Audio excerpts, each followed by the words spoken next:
Այլ հայացք Չինաստան Հյուսիսային Կորեա հարաբերություններին։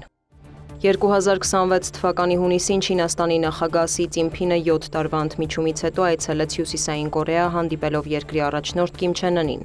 Այցը լայնորեն ներկայացվեց որպես երկու երկրների ավանդական բարեկամության վերահաստատում, սակայն դրա նշանակությունը շատ ավելին է, քան պաշտոնական հայտարարությունները։ Այն արտացոլում է ինչպես Չինաստանի և Հյուսիսային Կորեայի փոփոխվող հարաբերությունները, այնպես էլ Արևելյան Ասիայում ձևավորվող նոր աշխարհաքաղաքական իրականությունը։ Չինաստանի և Հյուսիսային Կորեայի հարաբերությունները տասնամյակներ շարունակ բնորոշվել են որպես արյամբ կնքված բարեկամություն։ Երկու երկրները միասին կռվել են կորեական պատերազմի ընթացքում, իսկ Պեկինը երկար ժամանակ եղել է Փենյանի գլխավոր տնտեսական և քաղաքական հենարանը։ Սակայն 2013 թվականից, երբ Սին եկավ իշխանության Չինաստանում, Փենյանի հետ հարաբերություններում սկսվեց լարվածություն։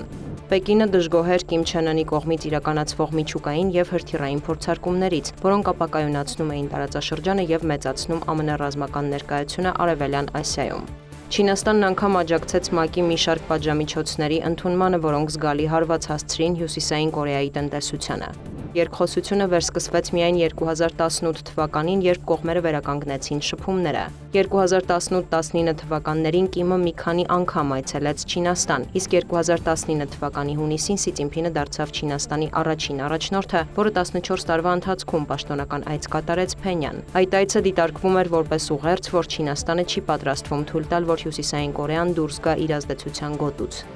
Եթե 2019 թվականին Չինաստանը փորձում էր պահպանել իր ազդեցությունը, ապա 2026 թվականին նրա առջև կանգնած խնդիրն արդեն այլ է՝ վերականգնել այն։ Վերջին տարիներին Հյուսիսային Կորեան զգալիորեն խորացրել է հարաբերությունները Ռուսաստանի հետ։ Ուկրաինական պատերազմի ֆոնին Մոսկվան և Փենյանը զարգացրել են ռազմական համագործակցությունը, տնտեսական կապերը և քաղաքական համակարգումը։ Որոշ փորձագետների գնահատմամբ Ռուսաստանը դարձել է Հյուսիսային Կորեայի համար այնպիսի գործընկեր, որը շատ ոլորտներում սկսել է հավասարակշռել Չինաստանի ազդեցությունը։ Հաշվի առնելով այս ամենը, շատ փորձագետներ կարծում են, որ Սի Ծինփինի այցի հիմնական նպատակը ոչ թե միջուկային հարցն էր, այլ ազդեցության վերահաստատումը։ Չինաստանի համար Հյուսիսային Կորեան կարևոր է մի քանի պատճառով։ Նախ այն բուֆերային գոտի է, Պեկինը չի ցանկանում իր սահմանների մոտ տեսնել ԱՄՆ-ի դաշնակիցների վերահսկողության տակ գտնվող միասնական Կորեա։ Հյուսիսային Կորեան շարունակում է ծառայել որպես ռազմավարական բուֆեր Չինաստանի և ԱՄՆ-ի տարածաշրջանային ներկայության միջև։ Կորեական հիմնախնդիրը Չինաստանի ձեռքում կարևոր դիվանագիտական գործիք է, որը մեծացնում է նրա կարևորությունը։ Վաշինգտոնը գիտակցում է, որ Հյուսիսային Կորեայի շուրջ ցանկացած գործընթացում Պեկինի մասնակցությունն անհրաժեշտ է։ Եվ երրորդ, Չինաստանը շահագրգռված չէ ոչ պատերազմի, ոչ էլ Հյուսիսային Կորեայի փլուզման մեջ։ Երկու սցենարներն էլ կարող են հանգեցնել փախստականների հոսքի, տնտեսական ցնցումների և տարածաշրջանում ամերիկյան ազդեցության ուժեղացման։ Չինաստանի նախագահի այցը խորհրդանշական էր նաև Փենյանի համար, որը փորձում է ցույց տալ, որ այլևս կախված չէ միայն Պեկինից։ Հյուսիսային Կորեան վերջին տարիներին զգալիորեն ուժեղացրել է իր դիրքերը։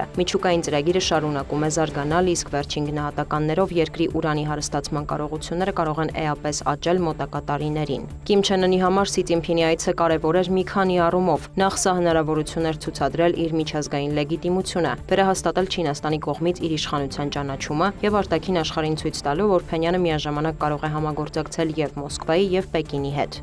Հետաքրքիր է, որ 2026 թվականի այցի ընթացքում միջուկային ապառազմականացման թեման գրեթե բացակայում էր պաշտոնական հաղորդագրություններից։ Սա զգալի տարբերություն է 2018-19 թվականների համեմատ, երբ Պեկինը դեռ փորձում էր պահպանել ապամիջուկայնացման օրակարգը։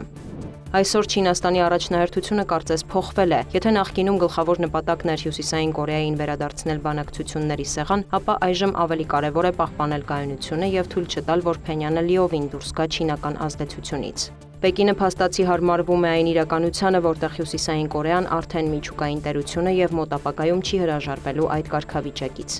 Սի Ծինփինի այցը Փենյան առաջին հայացքից կարող էր թվալ պարզապես խորհրդանշական քայլ նվիրված երկու երկրների բարեկամությանը, սակայն իրականում այն արտացոլում է Արևելյան Ասիայում ուժային հավասարակշռության փոփոխությունը։ Այսպիսով Չինաստան-Հյուսիսային Կորեա հարաբերությունները մտնում են նոր փուլ, որտեղ կողմերը մնում են դաշնակիցներ, բայց արդեն ոչ այն ուժային հարաբերակցության մեջ, ինչ նախկինում էր։